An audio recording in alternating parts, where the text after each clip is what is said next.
नमस्कार, मैं हूं संदीप चौधरी। आप देख रहे हैं आज का मनी मंत्र, हफ्ते का पहला दिन।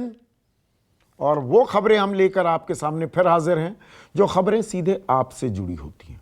आपकी आमदनी, आपके खर्च, आपकी तनख्वाह, आपकी नौकरी, आपकी गृहस्थी, देश की अर्थव्यवस्था से जुड़ी खबरें।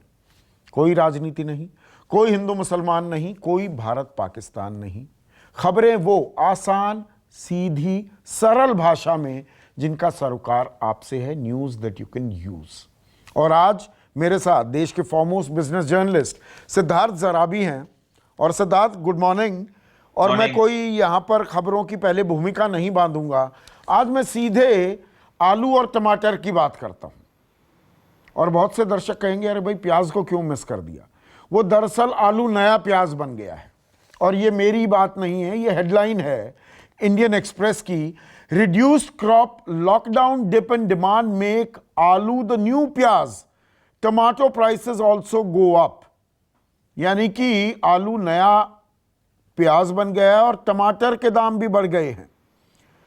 Potato is now over 50 rupees per KG from rupees 14 इन मई में 14 रुपए आलू जो बिक रहा था वो 50 रुपए बिकने लगा है। और टमाटर भी 30 रुपए महंगा हो गया है। और इसका हमने अंदेशा दिया था सिद्धार्थ, लगभग 2 हफ्ते पहले। बिल्कुल। और संदीप, इसमें जो आपने रेफरेंस पॉइंट लिया और जिस स्टोरी का आप हवाला दे रहे हैं, इन्होंने एक पर्टिकुलर लोकेशन की प्राइसिंग ली है। बट मैं आपको सबसे पहले व्यूअर्स को ये बता दें कि ये नेशनल प्राइसिंग नहीं है। आज सवेरे की बात मैं खुद बता सकता हूं कि मैंने खुद आलू खरीदे। मैंने 38 रुपए किलो के आलू खरीदे हैं। हाँ। और नई दिल्ली पर में फिर भी 14 रुपए से 38, मतलब आलू प्याज बनता जा रहा है। बिल्कुल। और इसके 2-3 कारण हैं। एक, जो एकरेज में कमी पड़ी है, बिकॉज जब डिमांड डिप हुई तो किसान को ये नहीं पता था कि आगे जाके मेरी फसल खरीदने वाला होगा क्या, मैं इसको पहुंचाऊंगा क्या। और कहीं ना कहीं पे लेबर और जो इनपुट्स चाहिए थे उनमें भी डिसरप्शन हुई, तो एकरेज कम हुई। दूसरी तरफ हमने देखा है कि वर्षा अच्छी हुई है, पर वर्तमान में हो रही है। सोइंग तो इससे पहले होती है, उसके कारण कई जगह पे सप्लाई डिसरप्शन है। संभवतः कुछ स्थानों पे जो ओपन मंडियों में सामान रखा हुआ है, कई बार हमने देखा है कि एक्सेस बारिश में वो खराब भी हो जाता है। तीसरा एक जो बड़ा फीचर हम देख रहे हैं कि जब से आपको याद होगा कि एक अनाउंसमेंट हुई और हर जगह पे वो एक इंप्लीमेंटेशन में अभी उसमें कई चीजें बची हुई हैं, जो एग्रीकल्चर प्रोड्यूस मार्केटिंग कमिटीज का जो एक मोनोपोली या एक प्रकार से स्ट्रैंगल होल्ड था, उसको तोड़ने के लिए अनाउंसमेंट की गई, आपको ध्यान में होगा। तो कई उदाहरण ये भी आ रहे हैं कि फार्मर्स अब डायरेक्टली सेल कर रहे हैं। तो अभी जो आलू का प्याज बन रहा है, ये सीजनल वेरिएशन है और जो कोविड लॉकडाउन के दौरान एक चीज हुई जैसे ही। और आपको ये ध्यान होगा, आप भी एक कृषि क्षेत्र से खुद आते हैं, जैसे ही कोल्ड स्टोरेज का स्टॉक कई बारी रिलीज किया जाता है मार्केट में, तो प्राइसेस कूल डाउन हो जाते हैं। इसलिए मुझे अनकैनी मैं अभी कोल्ड स्टोरेज का ही मसला उठाने वाला था और आपने वही बात कही। फर्रुखाबाद जो मध्य उत्तर प्रदेश है, सबसे ज्यादा आलू वहां बोया जाता है। जी। पर हम कितनी भी तमाम बातें भी कर लें, अगर मैं लार्जर पिक्चर यहां पर आपसे खींचने के लिए कहूं सिद्धार्थ, कोल्ड स्टोरेज भी नाम के हैं और वो ऑपरेट ढंग से नहीं कर पाते हैं। सप्लाई चेन हम मेंटेन नहीं कर पाते हैं। हम जितना उगाते हैं उसमें से 50% तो हम बर्बाद कर देते हैं। दरअसल वो सड़ जाता है। ये एक हकीकत है जिसको आज तक हम एड्रेस नहीं कर पाए 72 साल आजादी के होने के बावजूद। बिल्कुल। और जब हम ये कहते हैं कि हमारे जो सब्जी के ठेले लगाते हैं या पटरी पे सब्जी बेचते हैं, तो एक्चुअली उनका नुकसान बहुत ज्यादा होता है। आपने देखा होगा बड़ी दुकान में, डिपार्टमेंटल स्टोर में, क्योंकि एयर कंडीशनिंग के कारण आप कुछ फ्रेश वेजिटेबल्स की थोड़ी शेल्फ लाइफ बढ़ाते हैं। ऐसा वहां भी नहीं है कि धनिया पुदीना वहां 15 दिन रहेगा, वहां भी उसकी 2-3 दिन की फ्रेश लाइफ रहती है। और यहाँ इंडिया में एक आपको ध्यान है कि हमारे यहाँ आदत है फ्रेश चीजों की कंपैरिजन में बाहर, जहां पे पैकेजिंग बिल्कुल फार्म लेवल से ही बढ़िया होती है। तो नहीं, ये उनका मौसम भी ऐसा है ना, यूरोप में मौसम ऐसा होता है, आप सब्जियां रखे रहिए 15 दिन भी खराब नहीं होंगी। हमारे देश में हमारी आदत क्यों बनी कि ताज़ा खाना है, क्योंकि अब तो ये रेफ्रिजरेटर्स आधुनिक चीज़ें आ गई। पहले तो आपको रखना है तो उसको ख़त्म करना है कि भैया 2-3 दिन में इसको ख़त्म कर लो, फिर ताज़ा आएगा। बिल्कुल। और मुझे लगता है कि ये जो लार्जर इशू इन्फ्लेशन का है, वेजिटेबल्स मैं का, उसी पर आ रहा था। ये देखिए, कंज्यूमर प्राइस इंडेक्स, मतलब महंगाई की जो दर है वो 6.09% आ गई। वो आरबीआई का जो मैंडेटेड है टारगेट 4 से 6, उससे ऊपर आ गई है। पर मैं इसको हटाकर फूड इन्फ्लेशन की बात करूं, फूड इन्फ्लेशन तो अब 10 से ऊपर चला गया है सिद्धार्थ। बिल्कुल। और फूड इन्फ्लेशन में आपने देखा होगा दो मोटे मोटे भाग होते हैं। एक होता है जो पेरिशेबल होता है और दूसरा जो प्रोसेस्ड है। दोनों में दाम बढ़े हैं। दाम इसलिए बढ़े हैं क्योंकि मैन्युफैक्चरिंग आइटम्स में सप्लाई डिस्ट्रप्शन हुई है, किल्लत हुई है। वही मैगी वाला उदाहरण जो हमने कई हाँ, बारी, हाँ। जब मैगी की किल्लत हो रही थी और एक प्रकार से ब्लैक में चल रहा था, उससे लेके एक उस टाइप की इन्फ्लेशन आई है। दूसरा, जो फ्रेश वेजिटेबल्स में मॉनसून सीजन में हर वर्ष लगातार ये होता है और वेस्टेज भी इंक्रीज होती है। जहां पानी ज्यादा आता है वहां पे हर प्रकार की डिसरप्शन हो जाती है। खड़ी फसल भी खराब हो जाती है अगर कहीं हो भी, और सप्लाई में, मंडी में लगने में, कस्टमर भी आने में कई दिक्कतें होती हैं। तो ये एक सीजनल वेरिएशन है। बट इसमें खतरा ये है कि अगर ये पकड़ ले, क्योंकि हम बाकी चीजें जो इकोनॉमी में इससे जुड़ी हुई एक बड़ी फीचर हो रही है, जो जिसकी हमने पहले भी चर्चा की, सप्लाई डिसरप्शन जो हो रहे हैं, जो मिनी लॉकडाउन्स करने पड़ रहे हैं वेरियस स्टेट गवर्नमेंट्स को, उसके कारण मैन्युफैक्चरिंग के आइटम्स में एक ब्रेक लग जाती है। एक कोई सामान नहीं मिले तो पूरी वो चीज मुकम्मल नहीं हो पाती। अगर आपको घर बनाना है और सीमेंट नहीं मिल रहा है, सीमेंट मिल रहा है और सरिया नहीं मिल रहा है, सरिया मिल रहा है, ईंटा नहीं मिल रहा है, तो वो प्रोजेक्ट सारा रुक बिल्कुल, जाता है। बिल्कुल। तो वैसी ही एक स्थिति आने से एक सप्लाई डिसरप्शन लेड इन्फ्लेशन पे प्रेशर आता है। और मुझे ये डर है कि कहीं ये रिजर्व बैंक ऑफ इंडिया के जो इंटरेस्ट रेट्स को लेके, मॉनेटरी पॉलिसी को लेके फिर से हाथ टाइट ना करा दे। आपको ध्यान होगा कि कोविड जब एकदम चरम सीमा पे मई में जब उस समय हो रहा था, तो रिजर्व बैंक ने कुछ एक्शंस ली थी। अब मुझे ये डर लग रहा है कि कहीं ये इन्फ्लेशन वाला जो आपने पॉइंट बोला कि उनकी टॉलरेंस रेंज से बाहर जा रहा है, तो कहीं ऐसा ना हो कि वो वापस फिर से एक बार ये रुक जाएं, जिसके लॉन्गर टर्म इंपैक्ट है हमारे रिवाइवल के लिए। अगर पैसा महंगा रहेगा भारत देश में, एंड संदीप, ये बार बार हमने कहा है अपने शो पे यहाँ पे कि India is a capital starved expensive capital economy. एक पैसे की कमी है, और दूसरा जो पैसा मिलता भी है कारोबार करने के लिए, वो सबसे महंगा होगा है। बिल्कुल सही बात कह रहे हैं। दुनिया में। तो ये समस्या घल्लू घारा मैं शब्द इस्तेमाल करूं, ये कैच 22, हम इस साइकिल में फंस सकते हैं। और इसके पीछे जो आपने इशारा किया, देखिए, कोरोना संक्रमण का आंकड़ा अब 11 लाख पार कर गया है।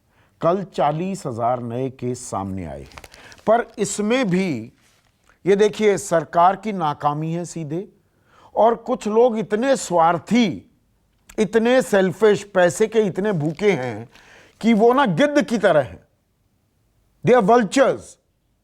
और ये मैं क्यों कह रहा हूं, ये खबर देखिए टाइम्स ऑफ इंडिया की। Few checks in place, ambulances fleece desperate Covid patients. ये एम्बुलेंस चलाने वाले हैं ना, मैं उदाहरण के साथ आपको बता रहा हूं। मुंबई में 10 से 15 किलोमीटर का महज फासला था, 30,000 रुपए ले लिए गए। पुणे में 7 किलोमीटर के लिए 8,000 रुपए ले लिए गए। और यह क्यों हो रहा है सिद्धार्थ? क्योंकि महाराष्ट्र और पंजाब के अलावा किसी भी राज्य ने यह जहमत नहीं उठाई है, ना केंद्र सरकार ने यह जहमत उठाई है कि एक लिमिट बांध दी जाए कि आप इससे ज्यादा मरीजों से नहीं ले पाएंगे। मतलब खुली लूट मची हुई है कि घर में कोरोना पेशेंट है, एम्बुलेंस से अस्पताल में ले जाना है, तो 10-12 किलोमीटर के लिए आप 30,000 रुपए भी ले लेंगे। संदीप, ये एक बड़ा शर्मनाक वाकया है। और हमने देखा है कि एम्बुलेंसेज और भी कई प्रकार की सुविधाओं में एक अघोषित ब्लैक मार्केट पिछले 4 महीने से चला है। और इसमें बहुत स्थानों पे मैं कहूंगा कि कश्मीर से कन्याकुमारी तक इतने ऐसे अननोन इंसिडेंट्स होंगे जो शायद जो सबके एग्जाम्पल दिए हुए हैं। हैदराबाद, कोलकाता में 6 से 8 हजार रुपए लिए जा रहे हैं 5 किलोमीटर के लिए। मैं आपको नोएडा का भी उदाहरण दे सकता हूं कि मैंने कुछ लोगों से सुना, एम्बुलेंस मिली नहीं मिली तो एक स्थान पे तो उसने 3 घंटे खड़ा रहा जब तक जो सवारी थी जिनका पेशेंट था कोविड का, उन्होंने कैश नहीं अरेंज किया, उनका एटीएम कार्ड कहीं फंसा हुआ था। तो ऐसे बहुत सारे इंसिडेंट्स हैं और इससे बड़ा एक जो इशू मैं अपने व्यूअर्स को हम बताना चाहूंगा। देखिए, हमारे देश भर में अगर हम तुलना करें बाकी डेवलप्ड कंट्रीज के, तो हम देखते हैं वहां की पिक्चरों में या वहां जब हम जाते हैं कि वहां की एम्बुलेंसेस कितनी एक प्रकार से स्पेसक्राफ्ट जैसी साजो सामान से लैस रहती हैं, उसमें लोग रहते हैं, नर्सिंग अटेंडेंट्स रहते हैं, ट्रॉमा केयर स्पेशलिस्ट रहते हैं, सड़क पे दुर्घटना हो जाए तो किस प्रकार से वो पेशेंट की जान बचाते हैं। अगर आज हम इतनी बड़ी इकोनॉमी है, और मैं पूरे देश की बात कर रहा हूं केंद्र और राज्यों को मिला के, तो मैं ये मानता हूं कि जो हमारा ब्यूरोक्रेटिक इनर्शिया है और ऑफिशियल एपैथी है और जो हमारा सरकारी सिस्टम है और इतने सारे मतलब कानून बनाने में लगता क्या है, एक निर्देश ही तो जारी करना, इससे ऊपर पैसे नहीं ले पाएंगे। पर किलोमीटर इतने पैसे लेगी एम्बुलेंस, वरना यहां पर कंप्लेंट कर दीजिए। मैं इसीलिए उसमें एक बात और जोड़ रहा हूं संदीप, कि मैं बिल्कुल समर्थन करता हूं कि ऐसे टाइम पे फिक्स चार्जेस होने चाहिए थे।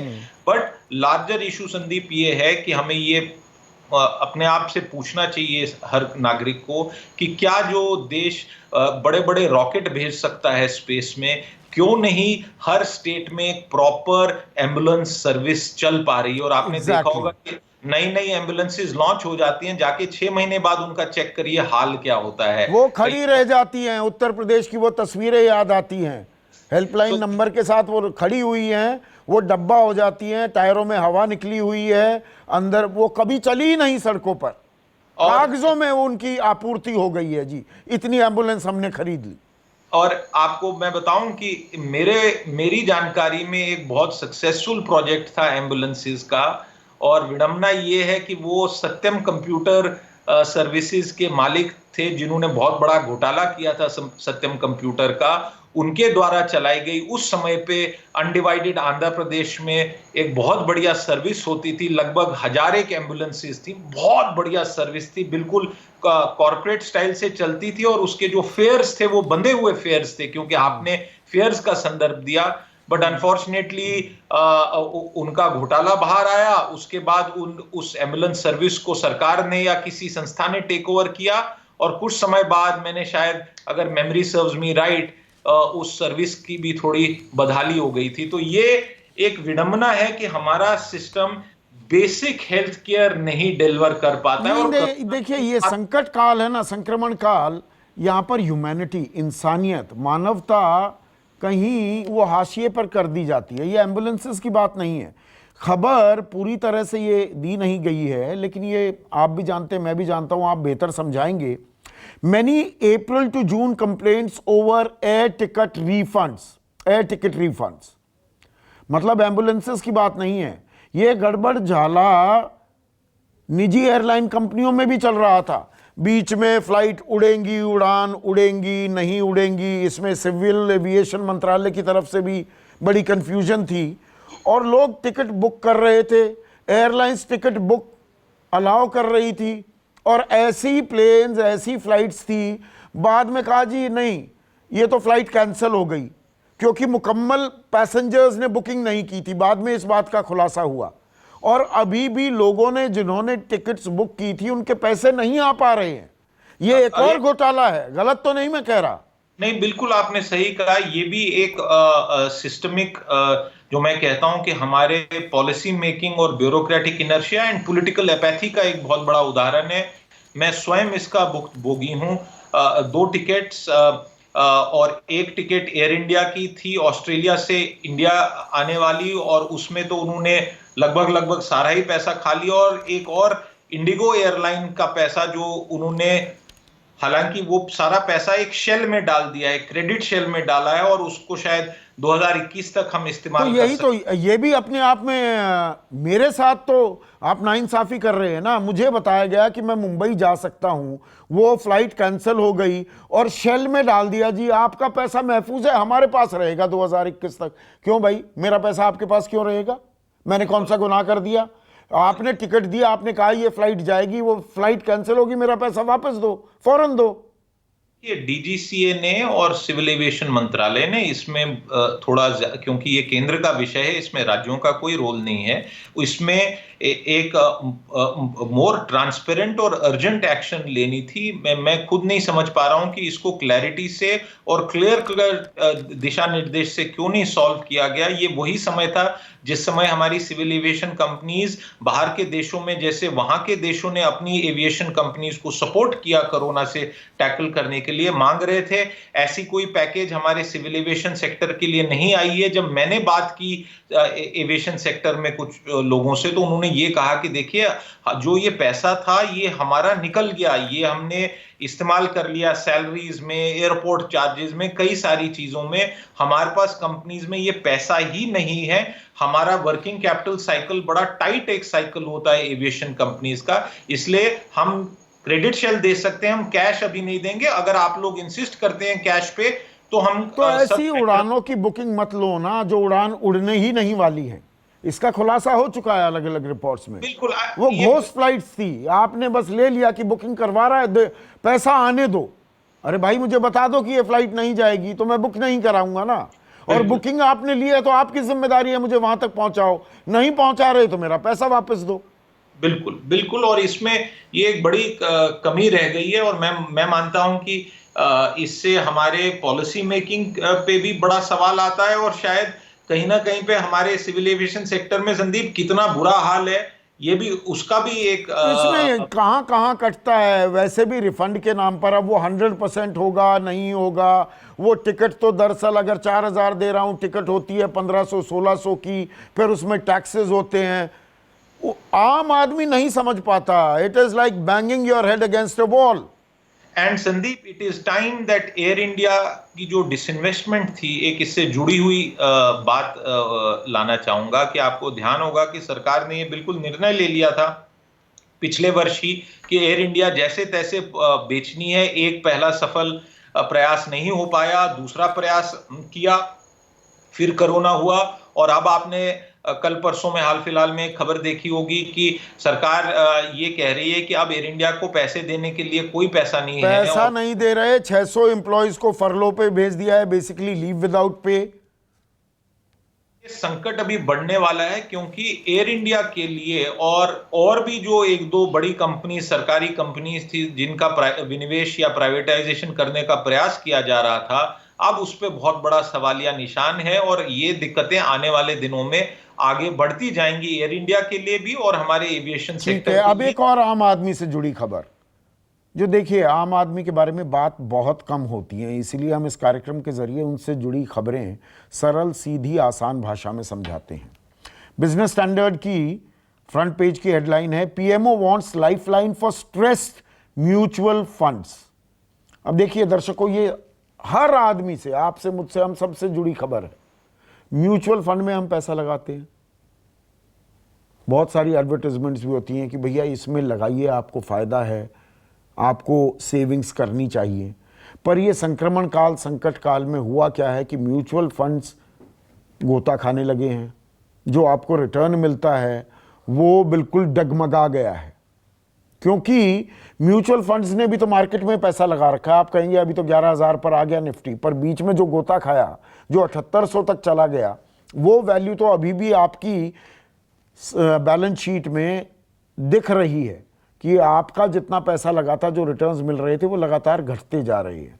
और इन म्यूचुअल फंड्स का एक्सपोजर ऐसी कंपनियों में था जो स्ट्रेस्ड हैं।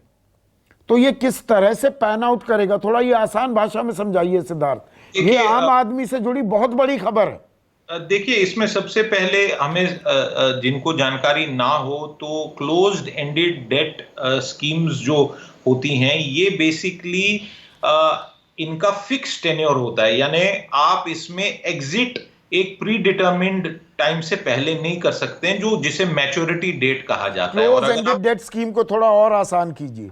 हाँ, और क्योंकि इसका जो एंड है वो फिक्स्ड है, वो क्लोज्ड है, आप पहले इसमें एग्जिट नहीं कर सकते हैं। कि बंधा तो हुआ है 5 साल तक आपके पैसे वहां हाँ, लगे बिल्कुल हुए। बिल्कुल। और वो जो टेन्योर है, जो वो समय सीमा है, मान लीजिए 3 साल का आपने लिया है, 5 साल का है, 7 साल का है, 10 साल का है। 5 साल एक इसमें बड़ा कॉमन एक रहता है। और इसमें जब वैल्यूएशन अकस्मात और अचानक गिरती है तो इसमें बहुत बड़ा लॉस होता है, क्योंकि म्यूचुअल फंड में तो आपके पास, नॉर्मल म्यूचुअल फंड में ये सहूलियत होती है कि जैसे आप शेयर मार्केट में अगर डायरेक्ट इक्विटी ले रखी है और आपको लगता है शेयर गिरने वाला है, तो आप तुरंत बेच के निकल सकते हो। म्यूचुअल फंड में भी आप तुरंत बेच के निकल सकते हो, बट क्लोज्ड एंडेड में आप बेच के निकल नहीं सकते हो तुरंत, और इसकी वैल्यूएशन बिल्कुल नीचे चली जाती है। और IL&FS स्कैंडल जो हुई थी, आपको याद होगा, बिल्कुल। IL&FS जो एक बहुत बड़ा गोता खाया था, लगभग 2 साल 2.5 साल से ये क्राइसिस चल रही है। अब मुझे ये जानकारी नहीं है कि ये किस प्रकार से स्कीम बनाई जाएगी, क्योंकि ये एक्चुअली प्रपोजल, नहीं, इसमें IL&FS का भी जिक्र है, इसमें फ्रैंकलिन टेम्पल्टन का भी जिक्र है। जो जो 6 स्कीम्स बंद कर दी गई थी, वो लगभग असेट्स थे 30,000 करोड़ के। तो आम आदमी का, आप जो वो कह रहे हैं ना, म्यूचुअल फंड आप बेच भी सकते हैं। देखिए, आम आदमी रोज ट्रैक करता नहीं है, वो म्यूचुअल फंड ले लेता है, वो सोचता है रिटायरमेंट पर इस्तेमाल करूंगा, या बच्चे की पढ़ाई, उसको यूनिवर्सिटी में जाना है तब इस्तेमाल करूंगा।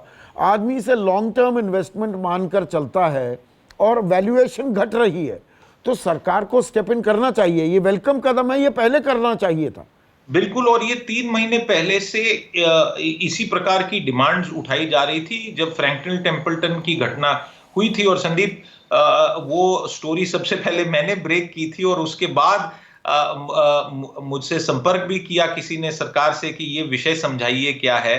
और समझाने के बाद जब तक किया गया, तब तक फ्रैंकलिन टेम्पल्टन ने उस पर घोषणा भी कर दी, बट उसके बाद रिजर्व बैंक ने एक स्टेप लिया था। रिजर्व बैंक ऑफ इंडिया के कुछ इसमें कंसर्न्स हैं, सेबी के भी कुछ कंसर्न्स है।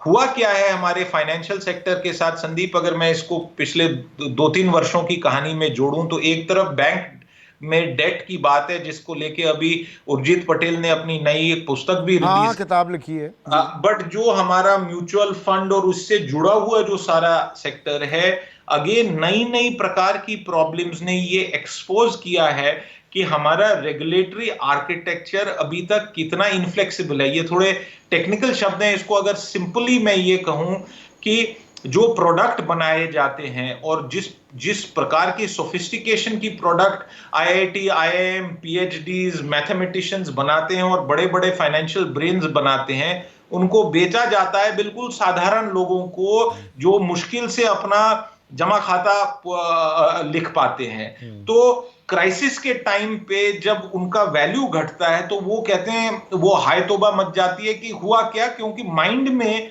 सब लोगों के ये रहता है कि ये फिक्स डिपॉजिट है। हाँ, ये सेफ पैसा है। मैं बार बार ये कहता हूं कि आज की डेट में फिक्स डिपॉजिट भी सेफ नहीं है। आज आपको गारंटीड सेविंग्स के नाम पे बहुत कम प्रोडक्ट्स हैं इंडिया में, और इसकी एक ये बड़ा कारण है कि सोना आज भी बिकता है। सोना, और या LIC की पॉलिसी ले लो, LIC गारंटी करता है, बाकी कोई नहीं गारंटी कर रहा है। तो वो ये अज्यूम्ड रिटर्न्स बताते हैं कि नहीं इतना हो जाएगा, वो दरअसल अज्यूम्ड रिटर्न्स होते हैं। और इसमें देखिए, फाइनेंशियल लिटरेसी बहुत बड़ा एक इशू है। और इसीलिए रोज सुबह आपको परेशान करता हूं, आसान भाषा में अर्थव्यवस्था समझानी होगी। यहाँ मैं राजनीति राजनीति राजनीति इतनी हावी है, पत्रकारिता में वही source based information, facts, figures नहीं मालूम है, ना उन पर चर्चा की जाती है, और ना लोगों तक पहुंचाए जाते हैं। आपके द्वारा एक एक इशू मैं उठाना चाहूंगा कि आपको ध्यान होगा कि 10वीं के बाद ऑप्शनल सब्जेक्ट्स भी मिलते हैं, कुछ लैंग्वेज सब्जेक्ट्स ऑप्शनल होते हैं, ग्रेजुएशन। एक छोटा सा केंद्र को स्टेप लेना चाहिए और राज्यों को इस बात को मानना चाहिए कि 10वीं के बाद 11वीं 12वीं से लेके ग्रेजुएट लेवल तक ऑप्शनल हो, मार्क्स उसमें बहुत ज्यादा मत लगाइए, इलेक्टिव टाइप का एक सब्जेक्ट रखिए, बट फाइनेंशियल लिटरेसी मैंडेटरी करिए, चाहे वो ह्यूमैनिटीज का स्टूडेंट हो, कॉमर्स का स्टूडेंट हो, साइंस इंजीनियरिंग या मेडिकल स्ट्रीम का बहुत अच्छी बात आप कह रहे हैं।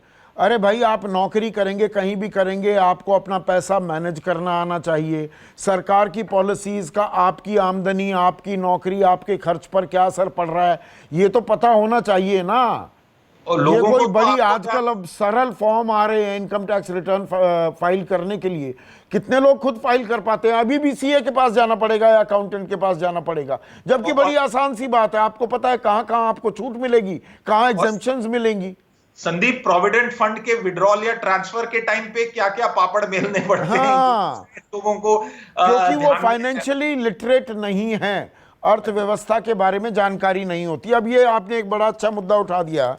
एक और खबर है, फाइनेंशियल लिटरेसी से नहीं, लेकिन ये इंग्लिश हिंदी से जुड़ी खबर है।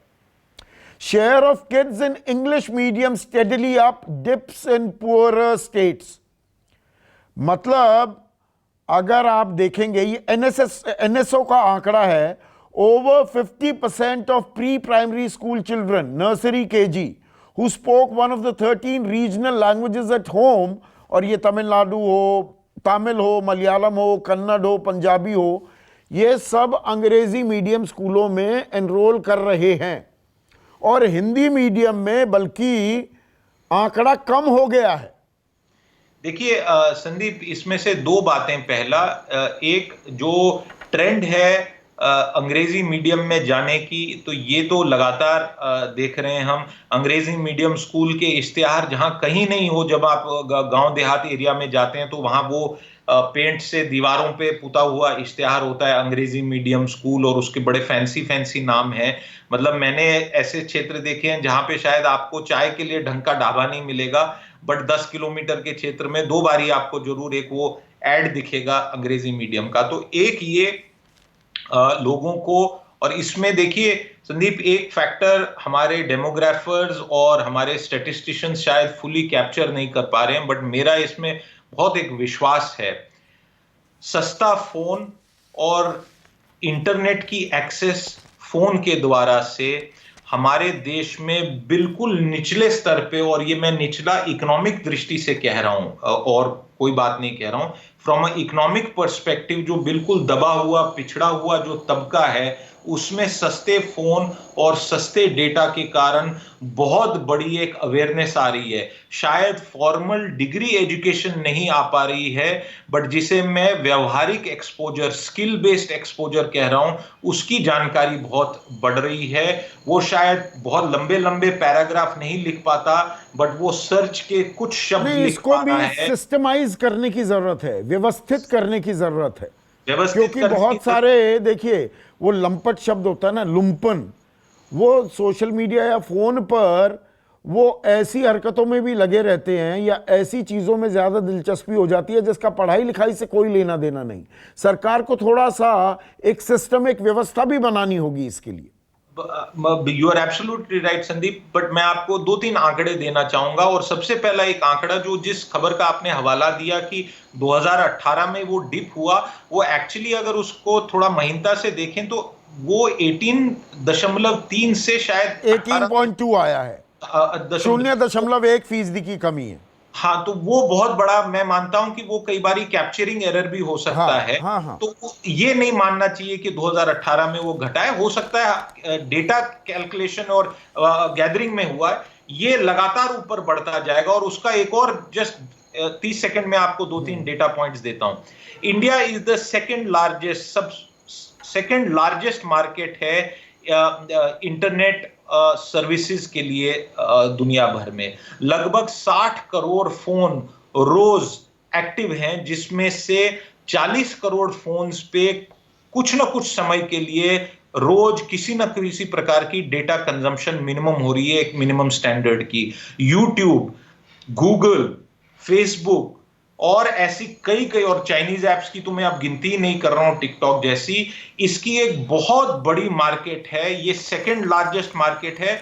और कई इसमें जो विशेषज्ञ हैं वो ये अनुमान लगा रहे हैं कि अगले 5 वर्ष बाद, यानी 2025 में, India will be the largest market for such services. इसीलिए बहुत पैसा भी आया है। चाइनीज बाय द वे इसी कारण से पैसा लगा रहे थे, बट वो विषय अलग है। अब आप इसमें से देखेंगे, अगर आप लैंग्वेज बेस्ड इसका कंजम्पशन देखें तो अभी भी majority English language basis service हो रही है। तो मैं जो पॉइंट आपसे जोड़ रहा था कि जो हमारी कंट्री में सस्ते फोन सस्ते डेटा आ रहे हैं, और ये जो एक प्रकार से एक्सपोजर और नॉलेज आ रही है, और उसमें कई प्रकार की वेस्टफुल चीजें भी हैं, मैं बिल्कुल आपसे सहमत हूं।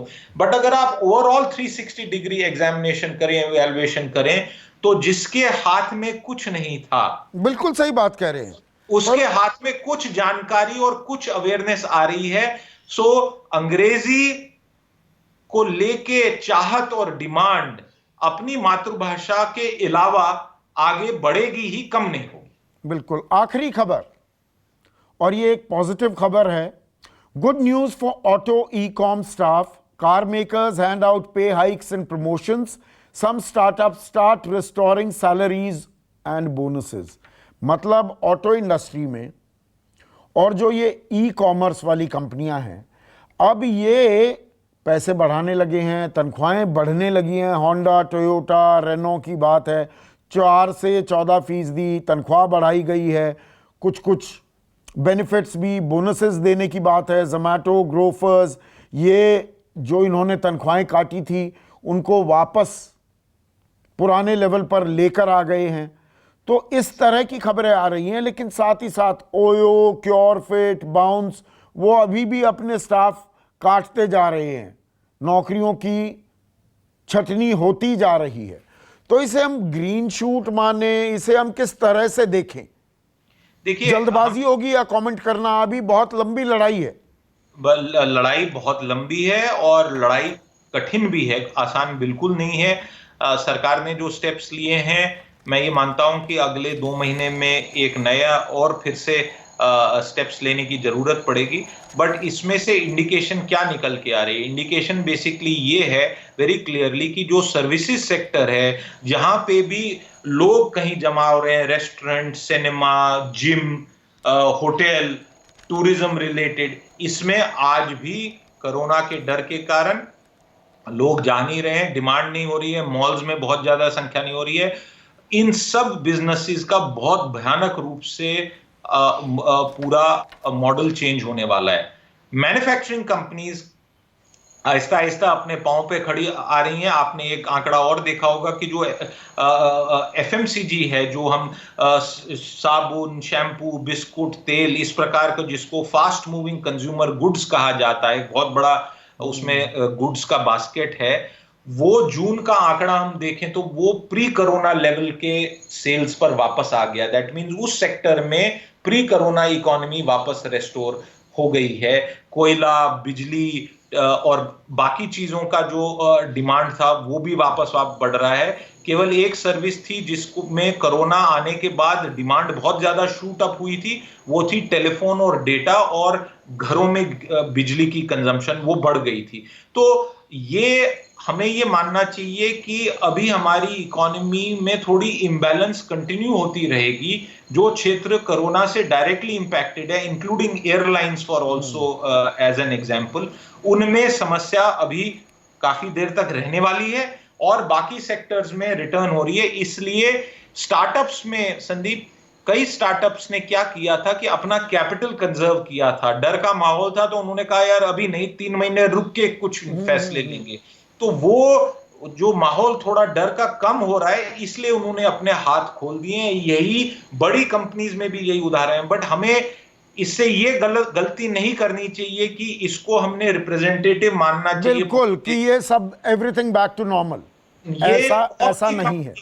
ये टॉप की कंपनीज हैं, ये टॉप की लेयर है संदीप। निचले लेवल पे और एमएसएमई में खासकर अभी भी डर और दिक्कत का माहौल नहीं, अभी तो वेव्स भी हो सकती हैं। अब एक्सपर्ट्स कहने लगे हैं कोरोना की वेव्स, अभी एक हाई आया है, हो सकता है 3 महीने बाद एक और स्पर्ट आए।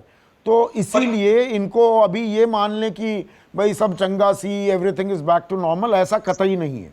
और अगर समय रहते हुए अब जो क्रिकेट वाली खबर भी इससे जोड़ लें संदीप। हाँ, बस एक छोटा सा कमेंट उस पर भी ले लीजिएगा, आप दीजिएगा। BCCI eyes September 26 to November 8 IPL, but broadcaster franchises unhappy. अब बीसीसीआई चाहती है कि भाई 26 सितंबर से 8 नवंबर तक आईपीएल करवाया जाए। ब्रॉडकास्टर कौन है? Star India. स्टार वाले कह रहे हैं कि नहीं भैया, 14 नवंबर को दिवाली है, हमें वो वाला वीकेंड भी चाहिए, उसी में आई बॉल्स मिलेंगी। बीसीसीआई कह रहा है नहीं नहीं, हमारा तो दिसंबर 4 से ऑस्ट्रेलिया की सीरीज भी शुरू हो रही है, तो पहले टीम भेजनी पड़ेगी, प्रैक्टिस भी करानी है, वहाँ क्वारंटीन रूल्स भी हैं। तो ये मतलब पैसा कमाने, आईपीएल करवाने के बीच में कश्मकश हो गया है। देखिए, इसमें से 2-3 क्लियरली हेडलाइंस आती हैं और हमने स्पोर्ट्स की खबरें बहुत कम डिस्कस की हैं। सबसे पहला कि मैं मानता हूं कि आईपीएल का कैलेंडर रीसेट हो गया है। आपको ध्यान होगा, जब से आईपीएल शुरू हुआ है तो भीषण गर्मी के समय में अप्रैल मई के महीने में होता है, और उसमें भी आफ्टरनून में मैच कराते थे। यहाँ पर यह है कि आफ्टरनून में ज्यादा करा सकते हैं, ये भी खेल हो रहा है क्योंकि मौसम माकूल होगा। ये इसलिए था कि जब आईपीएल बनाया गया उस टाइम पे हमारा क्रिकेटिंग कैलेंडर बाकी पूरा ब्लॉक में था, तो गर्मी के सीजन में कुछ नहीं था, तो वहां मैं मानता हूं कि ये एक अच्छा सहयोग है कि एक थोड़ा बेटर सीजन में आईपीएल आ रहा है। अब दूसरा क्या होगा कि जो बायलैटरल क्रिकेट एंगेजमेंट्स हैं, वो जिन्हें हम टेस्ट या वनडे या जिस भी प्रकार के हमारे टूर्नामेंट्स हैं, इनका कैलेंडर भी क्रिकेटिंग वर्ल्ड में चेंज होने वाला है। आपको ध्यान होगा कि ओलंपिक्स भी पोस्टपोन हो गई हैं, तो ग्लोबली हमारा क्रिकेटिंग कैलेंडर भी अब एक प्रकार से रीसेट होगा। और मैं मानता हूं कि जो ब्रॉडकास्टर्स की डिमांड है, ये एक वैलिड डिमांड है, क्योंकि बीसीसीआई ने जो कॉन्ट्रैक्ट किए हैं और जो पैसा लिया है ब्रॉडकास्टर से, ये बहुत बड़ी रकम है और ये म्यूचुअल नेगोशिएशन से होना चाहिए। ये बीसीसीआई अपने फोर्स करके नहीं कर सकती है। और इसमें एक खतरा, आखिरी बात, अगर कोरोना की जो बार बार वेव्स ऑफ रिटर्न की बात कर रहे हैं, तो इस कैलेंडर में भी थोड़ी अनसर्टेनिटी है संदीप, के हो पाए ना हो पाए। कहीं ऐसा थोड़ी नहीं, बहुत अनसर्टेनिटी है। आज हम 20 जुलाई की बात कर रहे हैं, तो लगभग 2 महीने बाद आप शुरू कर रहे हैं। आप ये मान रहे हैं कोरोना तब तक काबू में आ जाएगा? कहीं ऐसा ना हो कि जैसे विदेश में ऑलरेडी देखा है हमने कि खेल तो हो रहा है बट स्टेडियम खाली है। स्टेडियम खाली है नहीं, जोकोविच और मेरे one of my favourite players जोकोविच, उनको जोकर भी कहते हैं, but he actually turned out to be a joker जब उन्होंने अपना प्राइवेट एक टूर्नामेंट की और सब संक्रमित हो गए। सब संक्रमित हो गए, बिल्कुल बिल्कुल बिल्कुल बिल्कुल। तो सिद्धार्थ ज़राबी हमेशा की तरह आसान, सरल, सीधी भाषा में पेचीदा खबरें, अर्थव्यवस्था की खबरें समझाने के लिए, और ये विचार बहुत अच्छा दिया। फाइनेंशियल लिटरेसी होनी चाहिए, एक ऐसा कोर्स हो, मैंडेटरी हो, जो सब को पढ़ाया जाए ताकि वो अर्थव्यवस्था के बारे में बेसिक जानकारी तो जरूर रखें। आज का मनी मंत्र में बस इतना ही। नमस्कार। नमस्कार, मैं हूं मानक गुप्ता। अगर आपको हमारा ये वीडियो पसंद आया हो तो इसे लाइक और शेयर जरूर करें, और हां, हमें सब्सक्राइब और फॉलो करना ना भूलें ताकि आप देश और दुनिया की कोई खबर मिस ना करें। तो जुड़े रहिए हमारे साथ और देखते रहिए न्यूज़ 24।